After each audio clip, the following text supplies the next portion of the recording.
کہ اب ان کو کہیں سے انصاف ملتا نظر نہیں آ رہا. اور انہوں نے جو باتیں کی ہے کہ یہ جو 8 فروری کا الیکشن ہوا اور اس کے بعد جو یہ ابھی 21 اپریل کو الیکشن ہوا, ضمنی انتخابات ہوئے, جس کے اندر جو ہے کافی زیادہ لوگوں نے رپورٹ پیش کی کہ دھاندلی کے ریکارڈ ٹوٹ گئے. تو اب جو ہے خان صاحب نے کہا کہ یہ تحریک چلے گی اور یہ جب تک ہمارا مینڈیٹ واپس نہیں کریں گے ہم یہ تحریک ختم نہیں کریں گے. 26 اپریل کو اب انہوں نے کہا ہے کہ نماز جمعہ کے بعد جو ہے ہم سب نے پرامن احتجاجی کال دینی ہے, تحریک چلانی ہے, ریلیاں نکالنی ہیں, جلوس نکالنی ہے. اور یہ میں آپ لوگوں کو بتا دوں کہ پنجاب میں جو ہے پی ٹی آئی والوں کو سختی کے ساتھ نمٹنے کی ہدایات بھی دی گئی ہیں. اور یہاں پر میں نے آپ لوگوں کو پہلے بھی بتایا تھا کہ یہاں پر ان کو جلسوں کے لیے تھوڑی سی چیزوں کو فیس کرنا پڑے گا, مشکلات کو فیس کرنا پڑے گا, اور یہاں ان کے لیے کام کرنا اتنا آسان نہیں ہوگا. ہاں یہ میں آپ لوگوں کو بتاؤں, جیسے 21 اپریل کی الیکشن سے پہلے جو مروت صاحب نے یہاں پہ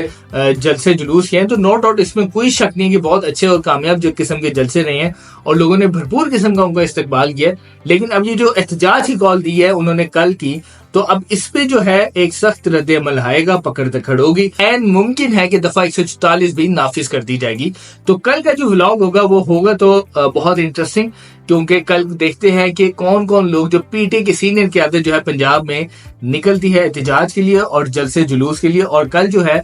پی ٹی آئی نے اپنی تحریک کا بھی اعلان کر دیا, جس میں ان کا مین مطالبہ یہ ہوگا کہ 8 فروری کے جو ان کی جیتی ہوئی سیٹیں ہیں وہ ان کو واپس کی جائے. اچھا امپورٹنٹ نیوز جو ہے نا سب سے ایک اور وہ میں آپ لوگوں کو بتاؤں کہ کل نا برطانوی وفد بھی جو ہے نا وہ اڈیالہ جیل کی ہے اور انہوں نے وہاں پہ کچھ ملاقات کی. یہ میں آپ لوگوں کو بتا دوں, یہ مجھے نہیں پتا کہ انہوں نے خان صاحب سے ملاقات کی ہے کہ نہیں, لیکن یہ میں آپ کو بتاؤں اڈیالہ جیل میں انہوں نے قیدیوں سے ملاقات کی ہے.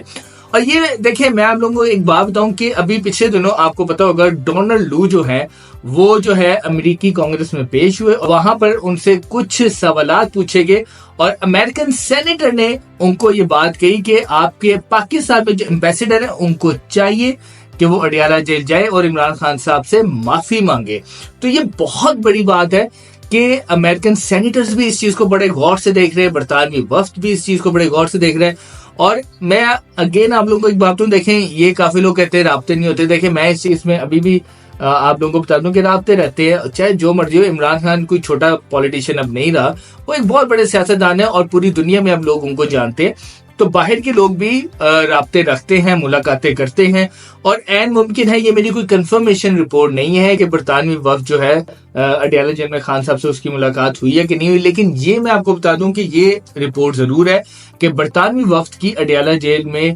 قیدیوں سے ملاقات ہوئی ہے. اور ابھی اس چیز کے اوپر میری کوئی کنفرمیشن نہیں ہے, نہ جیل حکام نے اس کی کوئی کنفرمیشن کی ہے کہ ان کی عمران خان صاحب سے ملاقات ہوئی ہے کہ نہیں ہوئی, لیکن اس کے اوپر جو ہے جیل حکام سے رابطے کیے گئے ہیں, لیکن ابھی تک انہوں نے اپنا کوئی موقف نہیں دیا. اچھا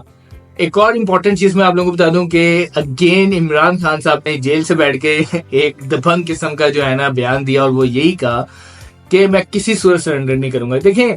عمران خان صاحب کو جو لوگ جانتے ہیں, جو ان کے بڑے قریبی لوگ رہے ہوئے ہیں, تو وہ ہمیشہ ایک بات کرتے رہے ہیں کہ عمران خان جس چیز کے اوپر آ جائے نا, اگر کہ میں نے یہ چیز کرنی ہے, تو وہ اس چیز کے پیچھے پڑ جاتے ہیں, وہ سٹک ہو جاتے ہیں. اور اس چیز کو اگر دیکھا جائے تو عمران خان صاحب نے جو شوکت خان ہاسپٹل بنایا, نمل یونیورسٹی بنائی, اس کے بعد دیکھیں 25 اپریل 1996 کو تحریک انصاف کی بنیاد رکھی گئی تھی, آج سے 28 سال پہلے. تو یہ کوئی چھوٹی بات نہیں ہے کہ 28 سال ایک بندے کی جدوجہد ہو اور اس نے نیچے سے آ کے اتنی بڑی پارٹی اس نے کھڑی کر دی ہو, تو یہ بہت بڑی بات ہے. اور ایک بندے کی زندگی اسٹرگل میں گزری ہو تو وہ ظاہری بات ہے, جتنا بندہ وہ پالش ہو رہتا ہے تو وہ پیچھے ہٹنے کو تیار نہیں ہوتا. اور عمران خان صاحب کی نیچر بھی یہی ہے کہ وہ پیچھے ہٹنے کو تیار نہیں, معافی مانگنے کو تیار نہیں, ملک سے باہر جانے کو تیار نہیں, اور عملی سیاست سے بھی دور رہنے کے لیے تیار نہیں ہے. تو عمران خان صاحب نے کہا ہے کہ میں سرنڈر نہیں کروں گا, معافی نہیں مانگوں گا, باہر نہیں جاؤں گا, جتنی دیر مجھے اندر رکھنا ہے مجھے رکھ لیں, لیکن میں ایٹ دا اینڈ جو مرضی کر لیں میں ڈیل نہیں کروں گا. تو عمران خان صاحب جو ہے وہ اس چیز کے اوپر کبھی بھی نہیں آئیں گے کہ میں ڈیل کروں گا. ہاں وہ یہ ضرور کہتے ہیں کہ مذاکرات کرنے کے لیے تیار ہوں, لیکن اس کے لیے بھی پہلی شرط یہ ہے کہ میری 8 فروری کو جو جیتی ہوئی سیٹیں ہیں وہ مجھے واپس کی جائیں. تو عمران خان صاحب جو ہیں